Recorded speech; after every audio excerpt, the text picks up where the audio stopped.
I was upside down when it happened, literally wrench in one hand boot, jammed against the emergency grav stabilizer, the other hand deep inside a fried circuit cluster that smelled suspiciously like burnt marshmallows. In despair, alarms were pulsing a dull red glow through the maintenance corridor like the universe itself had a headache again. I didn't even look up when Moxie, my overly cheerful maintenance droid with a taste for vintage Earth television, rolled into view and said, "Captain Devon, statistically speaking, you are either about to be electrocuted or about to invent a new kind of jazz. I'll take electrocution." I muttered, yanking the circuit core free with a satisfying crackle. Sparks shot past my nose somewhere down the corridor. Something howled, or maybe it was just the vent fans again. Moxie made a concerned, warring noise, then added in its best imitation of an old sitcom, "Dad, well, son, if you just gotten that engineering degree instead of a minor in alien linguistics. Save it, Moxie." I snapped, dropping from the wall and wiping sweat off my brow with a rag that used to be a sock. The comm relays cooked again. I told command this old junk bucket needed a system upgrade, but no, let's slap on more duct tape and call it innovation.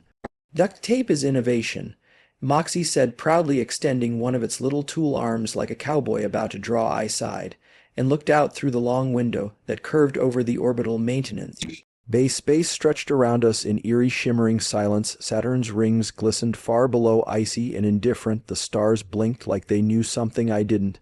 My reflection in the glass looked tired, mildly electrocuted, and profoundly single. That last part stung a little more than usual. Maybe it was the 3 failed calls from Earth last week. Maybe it was because I'd spent my last birthday patching a coolant pipe with a fork. Maybe it was because my last date had ended with someone saying, "You have the emotional availability of a space mop." Whatever the reason, tonight I felt it, so I did something stupid, standing alone in the dim light of Orbital Relay Outpost Delta 9. I stepped toward the old transmission console, the one the Union command said was obsolete, but still pinged deep range frequencies. I flipped the switch. The mic hummed to life, static, filled and buzzing like it remembered being important once. "Attention," I said to the galaxy, to the empty station, to the blinking infinite void. "Is there anyone out there who wants to marry me?" My voice echoed, mocking. "I'm house-trained mostly. I make a mean dehydrated lasagna, and my socks rarely match." Moxie Ward and slowly retreated into the shadows like a disappointed parent. I laughed, shaking my head. "What am I doing?" I muttered. The laughter died as the console lights flickered once, twice. Then they glowed a deep, unsettling crimson. The station, which had been groaning and sputtering in its usual symphony of neglect, fell utterly silent. I froze. "Moxie," I called, "please tell me you're rerouting power from—" "Nope," came Moxie's voice, tinny and afraid. "That wasn't me. And also, you might want to see this." The main screen, which usually displayed telemetry, diagnostics, and reruns of Galaxy Court, Space Lawyers of Justice, had gone black. Then it flashed. A symbol glowed on the screen. "Elegant alien." It looked like a half-moon cradling a drop of blood. And then, in a voice smooth as velvet dipped in moonlight, a message played.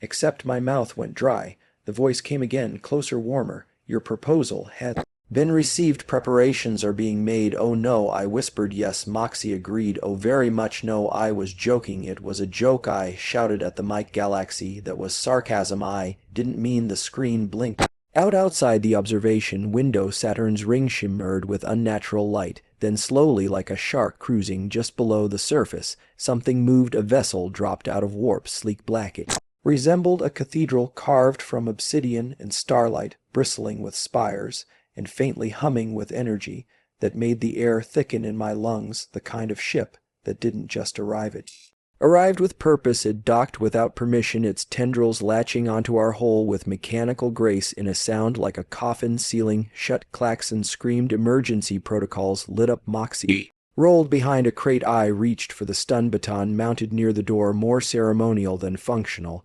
But it felt good to hold something. "Maybe it's just a diplomatic vessel," I said. "Maybe you're walrus." Moxie snapped, "Run," but I didn't run. I couldn't. The airlock hissed open. She stepped through. At first glance, she looked human, tall, lean. Her black armor shimmered like wet ink embroidered with symbols that pulsed faintly in red. Her hair flowed like dark liquid, and her eyes were galaxies. But her ears curved upward, long and elven, twitching slightly as though tuning to frequencies I Couldn't hear, she looked at me, her lips curled into a smile that could slice through alloy. I am Vale. She said, her voice deep and musical of House Nixthorn, matron of the void.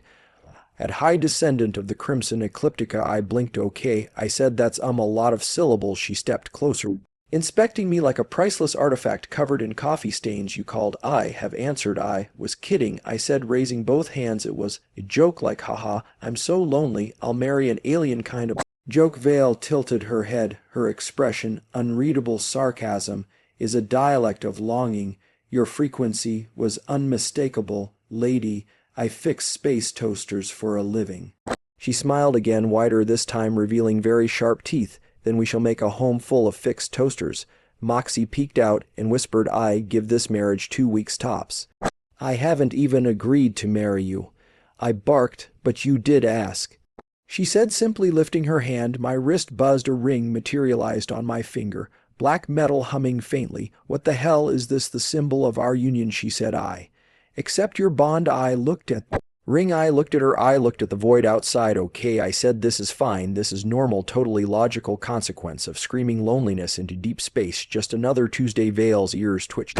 Again, you just often. I like that. I looked back at Moxie, who had started writing a will. I didn't know whether to scream or laugh, so I did both. You brought a coffin, I said, flatly pointing at the object. Vale had just rolled into my quarters. It was 7 ft long, covered in metallic vines that pulsed a soft red, and had the kind of shape that screamed eternal slumber. For the formerly breathing, she turned to it proudly. It is my sleeping vessel, forged from the husks of dying stars, and cooled in the winds of a neutron bloom. I blinked right, so not just for show. Vale gave me a curious look, her head tilted. Like a cat about to pounce on a toaster. You seem troubled. It's just, I said, trying to find the right words that didn't translate to you. Terrify me on an existential level. Most people start with flowers. Vale walked slowly across the room, her armor whispering against itself like silk and razors. My people exchange a resting sanctum to signify commitment. It is a sacred gift. Moxie, who had been hiding inside a cupboard labeled mildly radioactive, poked its lens out and muttered, romantic. I rubbed my face. This is a misunderstanding, a beautiful, horrifying misunderstanding. Vale studied me. Is your discomfort because I did not seek permission to board? No, I said, throwing my arms up. My discomfort is because 1 second I'm yelling marriage jokes at the stars, and the next you're docking a cathedral with afterburners onto my station and unpacking your interstellar bed. Then it is the pace that concerns you. Yes, that's it, the pace. It's been less than a day technically. We haven't even had a proper date yet. Vilith looked at the ceiling thoughtfully, as if running calculations through her skull. Would battle training in the ship's blood dome count? Do you think that's what a date is? Yes, intimate exposure to one's combat style. It reveals much of the soul. Moxie bleeped. She's not wrong. That's how I met my firewall. I sat down on my cot and sighed deeply. The ring on my finger was still humming ever so faintly. I tried removing it twice. The first time it turned into liquid and slithered back. On the second time it whispered, do not be ungrateful, in a voice that may or may not have been inside my brain. You can't just claim people, I said. Vale's ears twitched. You extended an invitation. I was joking. I was being pathetic and lonely and ironic. That wasn't an actual proposal. Irony and sincerity are often indistinguishable in vocal expression. Our species once started a 6,000-year war over a sarcastic diplomatic gift. The ashes of that misunderstanding now form 3 minor moons. I stood. Look, this isn't going to work. I'm not ready to get married, especially to someone I don't even know, who might drink blood, and who, let me just remind you, has a vampire coffin parked next to my toolbox. I do not drink blood. I blinked. Wait, really? She nodded. That is an offensive stereotype. We synthesize our nutrients from dark matter and solar radiation. Blood is inefficient and sticky, I said, thrown off balance. Well, okay, that's honestly a bit of a relief, but the taste is nostalgic, she added, as though remembering a beloved soup from childhood. My mouth opened and closed like a fish trying to dial tech support. There was a sudden knock, well more of a thud thump clang, followed by a voice through the intercom. Security team, we have unauthorized docking. Open up, or we are breaching it. 20 seconds. Vale turned her gaze to the door. Should I vaporize them? No, I jumped between her and the control panel. You will not vaporize security. They're just doing their job. She paused, considering. Fine, I will stun them. You will do nothing. I turned and hit the comm. Hey guys, it's Devon. All good in here. The ship is a diplomatic vessel. I'm handling it. There was a pause. You're dating the threat. Came the response, working on defining the relationship. I muttered, stand down, copy, standing by call. If she tries to eat you, Vale looked pleased. They accept our bond. They're afraid you'll crush their lungs, I said, as they should be. She turned and floated, yes, floated over to her coffin and laid a hand on it like it was an old friend. I will rest now. It is customary to recover strength before the engagement. Dual weight. What Vale's expression was unreadable. There are always challenges when a bond is formed, rivals, jealous lovers, cosmic forces that oppose union. Oh, come on, you will need to prepare. She said calmly, easing open the top of the sleeping vessel. It made a faint sighing sound as if happy to be reunited with her spine. I am not fighting anyone, especially not a plasma-breathing space boyfriend. Then we will spar, she said, climbing inside. Hard pass. Very well, then dream of me. I will be watching. The lid closed with a soft click. The lights dimmed around the coffin. It began to hum gently. Moxie rolled out, scanning the room. So that's your fiancé. Apparently 10 credits. Says she eats your soul by Friday. She said she doesn't eat souls. Yet I sank into the cot, feeling the weight of absurdity settle onto my shoulders like a galactic tax. Odd. It might. Brain replayed the last 12 hours on loop. Sarcastic proposal, ominous message, vampire, cathedral ship, glowing ring, diplomatic crisis, interstellar snooze box. This is fine, I muttered. Moxie blinked twice, turned slowly toward the airlock, and said, I'm going to back up my memory banks now, you know, just in case your dreams end with you vaporized into a poem. Thanks for the support. Anytime, Captain Meat. The droid vanished, and I was alone. Well, not exactly. I woke up to the sound of humming, not the gentle kind you might associate with, say, grandmothers or bored elevator musicians. This was a deep mechanical vibration that rattled my molars and made my toenails feel slightly magnetic. I rolled off my cot, flailing into my boots, and tried to determine if the sound was internal panic or external doom. Spoiler, it was both. Vale's coffin had opened, not dramatically, no ominous hiss or theatrical fog, just a smooth, efficient sh. She was sitting upright, back straight, eyes closed, like she'd just finished downloading an update on being intimidating. The crimson glow from her armor pulsed in rhythm with the station's heartbeat, which was weird because space stations don't have heartbeats. Good morning, she said without opening her eyes. It's 2:47 a.m. I replied, not even coffee. 00, you appeared disheveled. I slept in a room with a vampire sarcophagus humming like a planetary engine. You're lucky I didn't wet myself.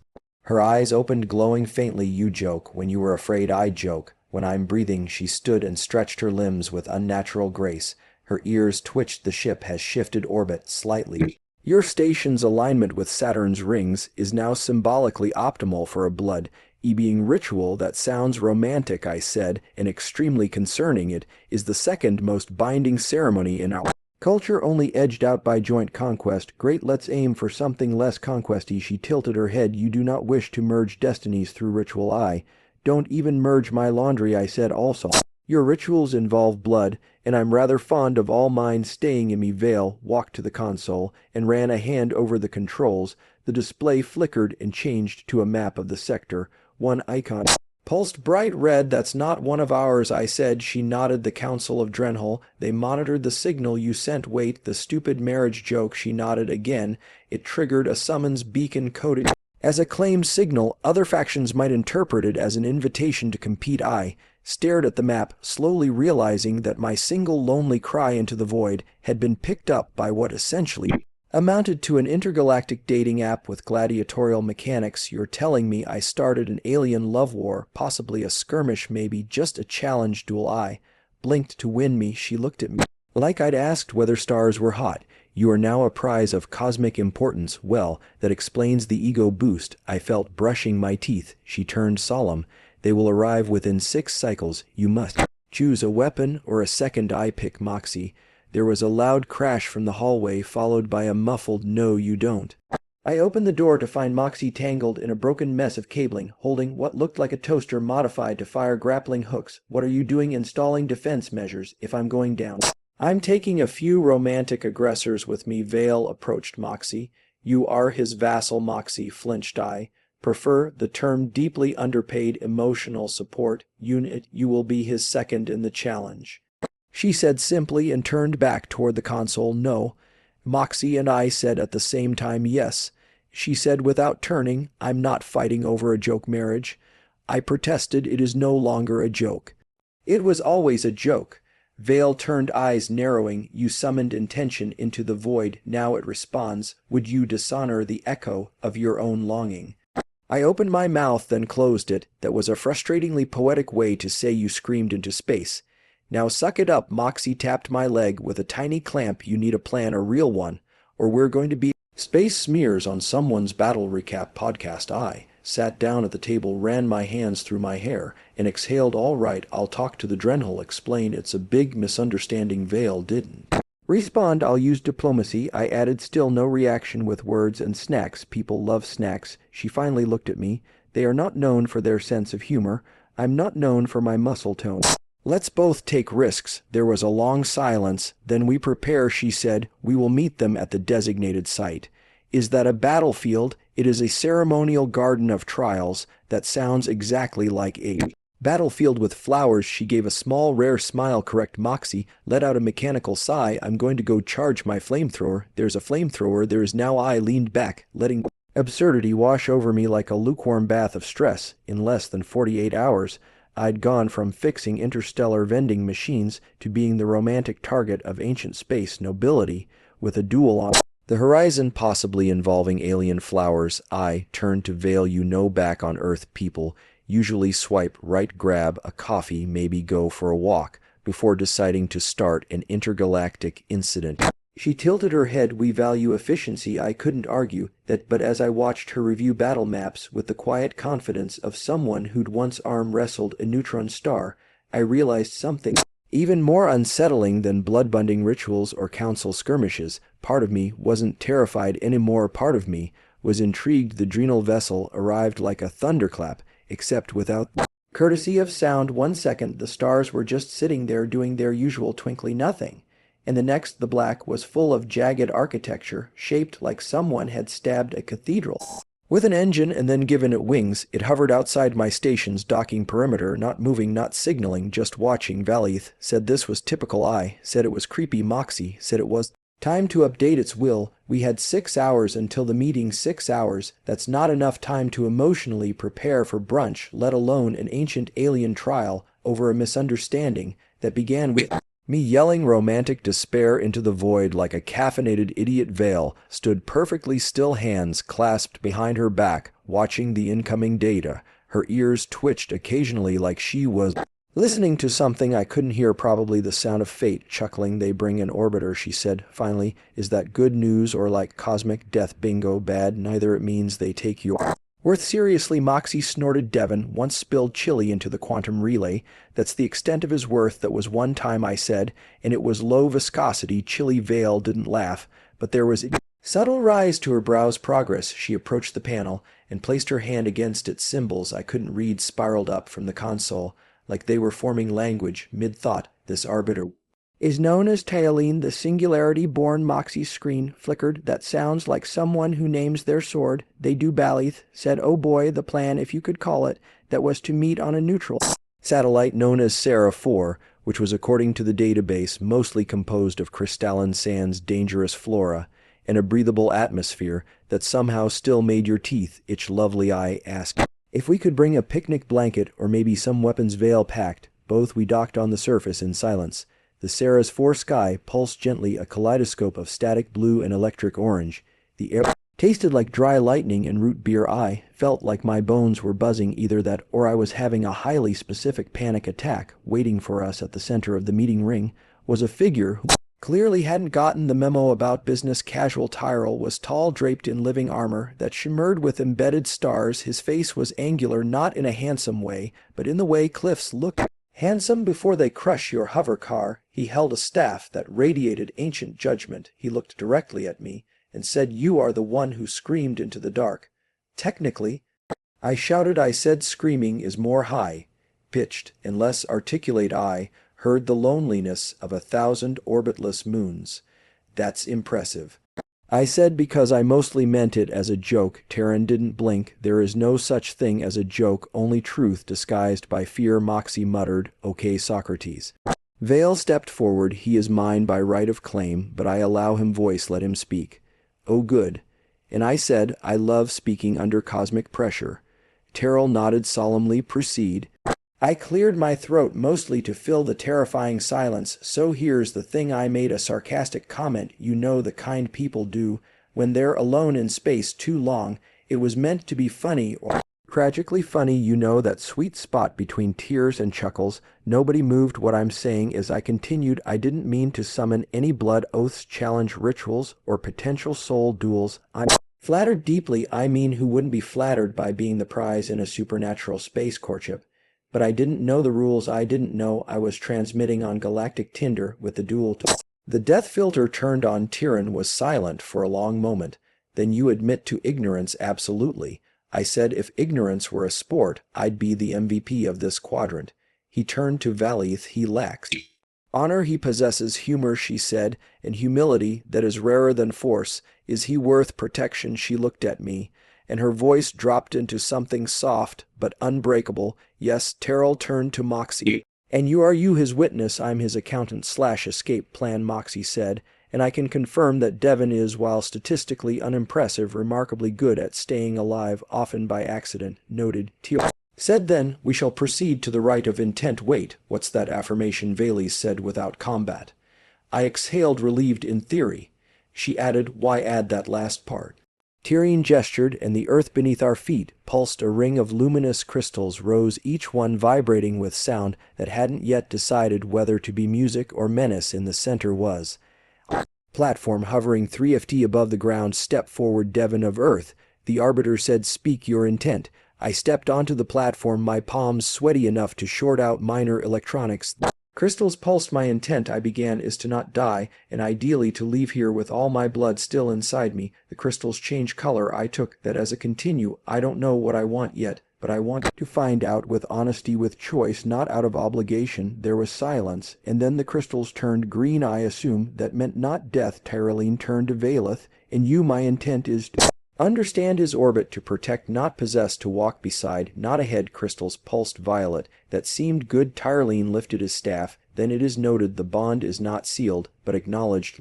None contest this claim without consequence. A deep vibration passed through the ground like the planet itself. Exhaled. The duel was over. I was alive.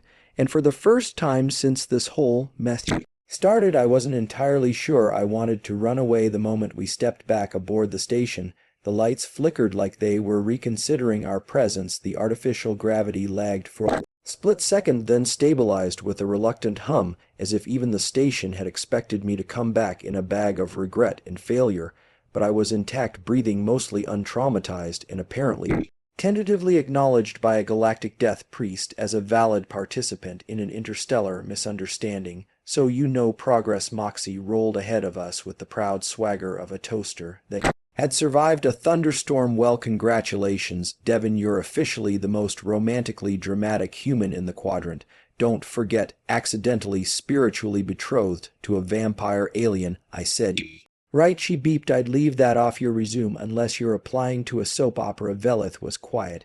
As we walked down the corridor, her steps soundless, her posture perfectly upright, her ears occasionally twitching towards sounds I couldn't hear. I glanced over, unsure if she was angry, confused, or just busy recalibrating her internal threat index to account for me being an unpredictable bag of jokes in soft tissue. So I said, casually scratching the back of my neck, was that whole right of intent thing normal, or did we just improvise our way through a cosmic engagement ceremony? She looked at me, her expression unreadable. It was within acceptable parameters, slightly unconventional, but honest. I'm sensing that's not a compliment. It is. You survived without invoking trial by plasma. Well, that's always the goal on a first date. She stopped walking and turned to face me. You continue to refer to this as a date.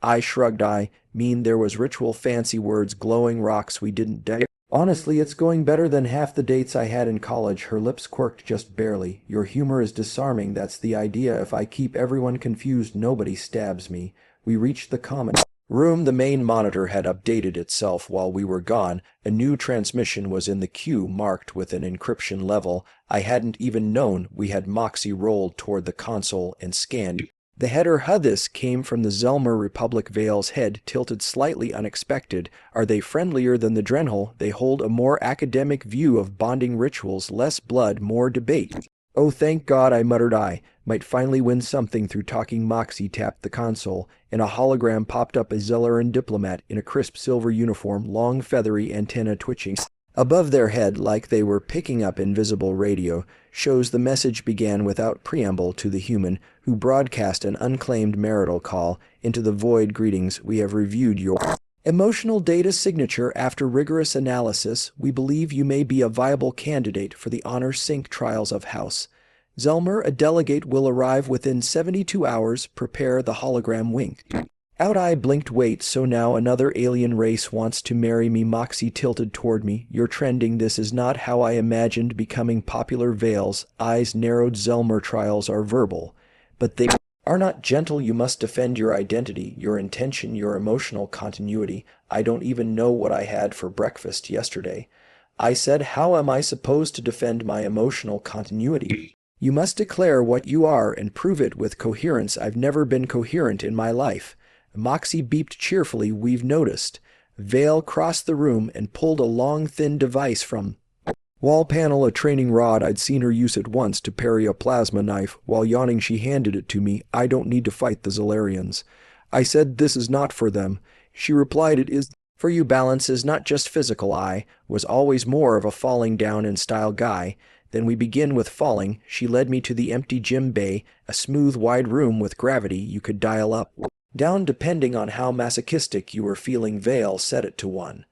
2 Earth gravities, probably because she enjoys watching me flop around like a confused manatee. We trained for hours, or what felt like hours. It was probably 40 minutes, and 1 sprained dignity. Valeth corrected my grip, my posture, my breathing, and then, when I wasn't paying attention, tapped me lightly on the forehead with her elbow. I fell over like a stunned marionette. You lead with your shoulders. She said you betray intent. I'm mostly built on betrayal and carbohydrates. She helped me up. Her touch was strong but careful. There was something in her face then, less like a warrior, more like a witness watching me fail. Yes, but watching something else underneath it. You do not have to be the strongest, she said quietly. You only have to remain yourself. Well, I said, brushing myself off, that I can do. I've had years of practice. Disappointing expectations. Later, as I sat icing my pride, Moxie rolled in carrying a data pad, so I ran simulations on these Zelmer debates. If you say the wrong metaphor, they treat it as perjury. That's insane. That's bureaucracy. She corrected. Vale took the pad, scanned it, and handed it to me. We will prepare. I groaned. This was supposed to be a lonely life of quiet isolation. Remember me, some stars, maybe a few bad decisions, and a cat. You still have that option. Vale said. I looked at her. Do I really? She didn't blink. Yes, that stayed with me long after we all went quiet. That I still had a choice, that nothing had been taken from me, only offered. And for the first time since this started, I realized something else. I didn't want to walk away. Not yet. The Zelmer delegate arrived precisely 37 hours later, which Moxie called early, and I called a cosmic ambush. Their vessel was an obsidian prism lined with oscillating glyphs that pulsed like a heartbeat, synced to some philosophical rave. It didn't land so much as phase halfway into the station's docking ring, ignoring most laws of physics and all laws of polite arrival. I waited in the vestibule with Violet, heart-thudding posture awkward. I wasn't sure what I expected. Something humanoid, maybe something with a clipboard and a therapist stare. What I got was a 6 feet tall bioluminescent being who looked like a jellyfish mated with a cathedral window. Their limbs drifted like smoke, their eyes blinked on vertical axes, and when they spoke, it was in chords that resonated in my ribs. I am Kaizen, they said, their voice like a harp falling down a staircase. Interpreter of identity. Are you the instigator? I considered lying. Yes, but to be fair, it was more of a sarcastic cry into the void than a deliberate cross-species proposal. That is sufficient. Kaizen replied. Your emotional waveform was potent. Several conclaves filed interest. House Zelmer claims priority. Do I get a say in that? Yes, but only if your coherence exceeds our expectations. Well, that's horrifying correct. They floated past me without walking and left a faint trail of ozone in something I would later describe as nostalgic anxiety. We followed them to the main gathering chamber. Veil had taken to standing close, not protectively exactly, but like someone ready to correct reality with a blade if it misbehaved. Moxie had rigged the room with translator nodes, because apparently the Zelmer debates involved multiple wavelengths, including emotional aura, metaphor density, and a mysterious category labeled existential consistency. I asked what that meant. Moxie said, "Try not to contradict your soul." No pressure. Kaizen stood at the center of a radiant data circle. We begin the trial of a chord. They said you will be posed 3 questions you must answer, not with fact, but with clarity. Can I at least phone a friend? That is phase 2. Phase 1 is solitude. Veil stepped back. Moxie muted herself. I was alone in the circle, facing a glowing entity who looked like a mistake made by a poet in a fusion reactor. Kaizen's first question echoed through every speaker and bone in the room. Who are you when no one sees you? Oh, good existential vulnerability. Right out of the gate I cleared my throat. I'm the guy who talks to himself in empty hallways, who makes dumb jokes to pretend he's not scared, who hesitates before pressing send. I'm the voice in my own head saying, "Don't screw this up." And the smaller voice saying, "You already did, but maybe that's okay. I'm not special, but I'm real and trying."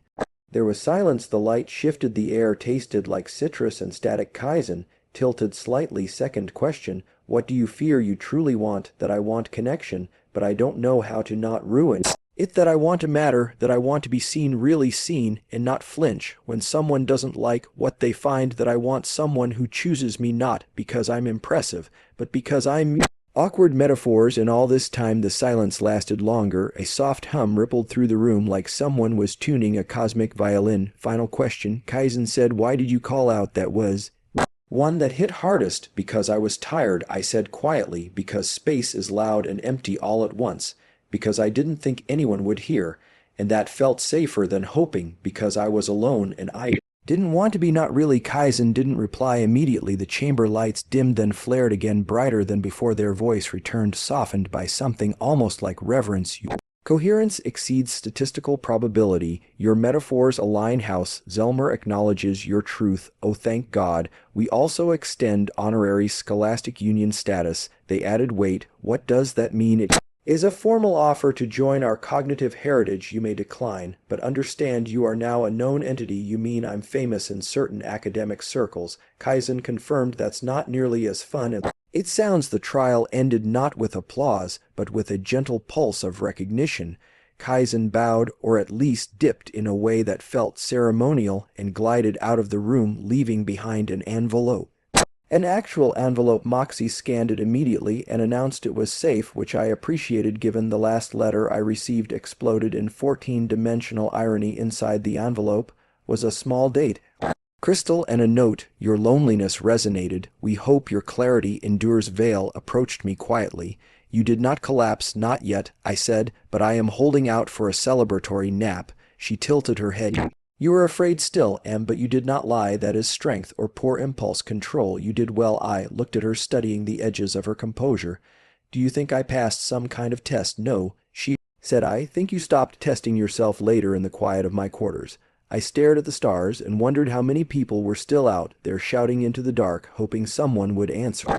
And then I realized maybe the answer doesn't always come in a way you expect. Sometimes it arrives in the form of a tall alien woman with long ears, a fierce stare, and a quiet promise that you are not alone, even when you start with a joke.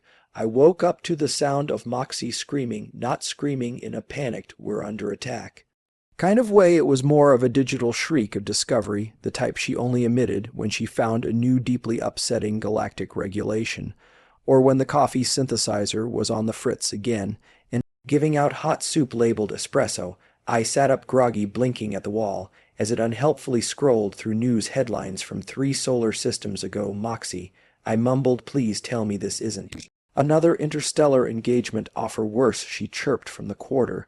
You've been invited to a summit of what emotional anomalies. Is that bad? Well, it means you're officially categorized as a relational irregularity that sounds like a disease, it's more like a government. Teffuned group therapy session with Snacks Vale appeared at the doorway silent as a thought that hasn't fully committed to existing yet. He must decline. Why, I asked, still trying to brush asleep from my teeth the sum. It is hosted by the Threx and Tri-Mind. They catalog behavioral disruptions for philosophical weaponization that sounds made up. It is not. They once turned a wedding toast into an act of warfare. I mean, to be fair, I've been to a few weddings that came close. Vale crossed her arms, eyes narrowing slightly. Your attendants would alert their cognitive registry. They would study you, dissect your speech patterns, jokes on them. I said, even I don't understand half the things I say. Moxie rolled into the room, projecting a hologram of the invitation. It pulsed gently in shades of amber and lavender, like it wanted to be soothing, but couldn't quite commit the text read to the human anomaly. Your resonance has destabilized several expected emotional paradigms. We request your presence. Compensation includes rare desserts. They're offering dessert. I said, you're not going. Phalith replied, you can't just decide that. I can. She said, when it involves you becoming a point in a weaponized empathy experiment. Just one dessert. They ferment cake with ambient tension. Okay, yeah. That's a red flag. We declined the invitation with what Moxie called passive-aggressive diplomacy, which mostly involved sending back glittery gif of a cat shrugging. Interstellar communication etiquette had gone rapidly downhill since humans introduced memes to the wider galaxy. Somehow we'd become the equivalent of raccoons showing up at a banquet and just staying with the summit off the schedule. I found myself in the rare position of having nothing urgent to do except process how bizarre everything had become. I mean, it had started with a joke, one dumb, sarcastic yell into the void, and now I was part of galactic courtship, customs, philosophical crossfire, and apparently eligible for dessert-based studies. I wandered the station, half thinking, half avoiding Vale, not because I didn't want to see her, but because lately every time we talked the space between us filled with an increasingly complex silence, one that felt less like discomfort and more like anticipation. I found her eventually in the observation chamber, standing perfectly still, watching the binary system swirl past. She didn't look at me when I entered, but I felt her acknowledge me in the way gravity acknowledges a falling object. Can I ask you something? I said. She didn't turn. You may this whole thing United States, is it real? She was quiet for a long time. You mean, is it biological, a byproduct of pheromonal cross-contamination? An accidental ritual triggering unexpected consequence? I was hoping for something more poetic, but sure, start with that. She turned then slowly. It is real to me, even though I'm just some strange human with bad reflexes and worse timing. Precisely because of that I blinked. You're into bad timing. No, she said, but I am drawn to unpredictability, to choices made in defiance of design. You are not logical, but you are sincere. I'm like a heartfelt spreadsheet full of typos that is not inaccurate. We stood in silence. The stars spun lazily beyond the glass, completely unaware of how two tiny people were trying to understand each other in the middle of a floating metal tin. Do you think it's possible? I asked. That maybe this was meant to happen. I think meaning is a story we choose to believe, she said, but I choose this one. For once I didn't joke. I didn't try to deflect it with a quip or a shrug or some metaphor about microwave burritos and loneliness. I just nodded, and that was enough. Moxie pinged our comms just then like she had perfect comedic timing. Hey lovebirds, you're going to want to see this. We rushed to the control room. The main monitor showed a ripple in subspace, a kind of undulating bloom like someone had dropped a stone into the fabric of reality. According to Moxie scans, it wasn't natural. Something or someone was pinging the universe like a sone.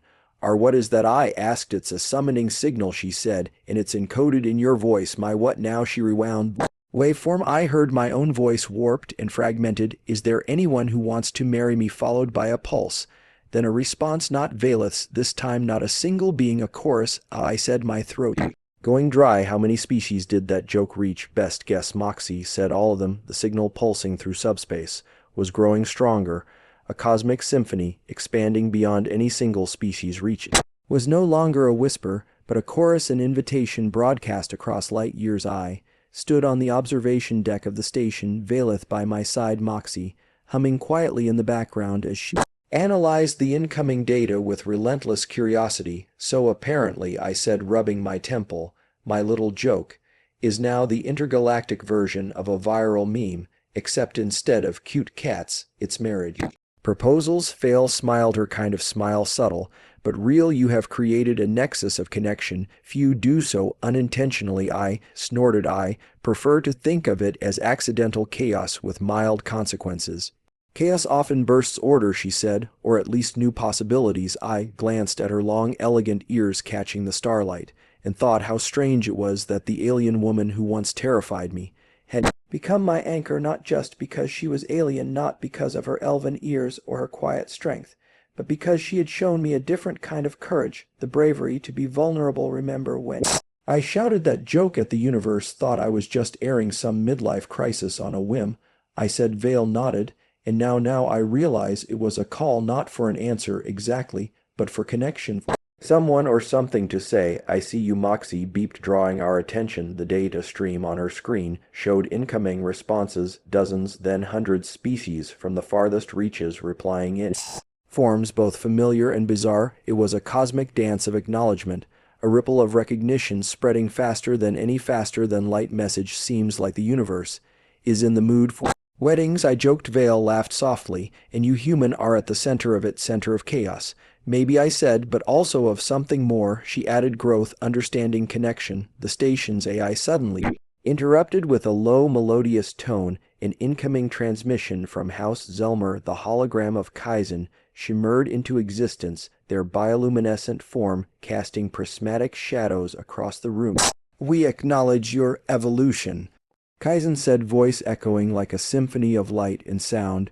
Your resonance has fostered unprecedented alliances. Your sincerity has sparked dialogues beyond logic, beyond calculation. I swallowed. So what does this mean for me? You are no longer merely a human with a loud joke. You are a symbol, a bridge. Great, now I have to live up to being a cosmic mascot, I muttered. Kaizen's form shimmered with what I could only interpret as amusement. Do not underestimate the power of being yourself. Vale stepped forward, her eyes steady. We offer you a choice to continue this journey as emissary between worlds or to return to your solitude. The question hung in the air, heavy with possibility. I thought about the lonely nights, the sarcastic outbursts, the unexpected arrival of an alien vampire woman with long ears who didn't just want to marry me. She wanted to see me, to know me. I choose connection, I said finally, not because I have all the answers, but because I'm tired of pretending. I don't want this, Moxie chimed in with a digital chuckle. Finally took you long enough. Vale smiled softly.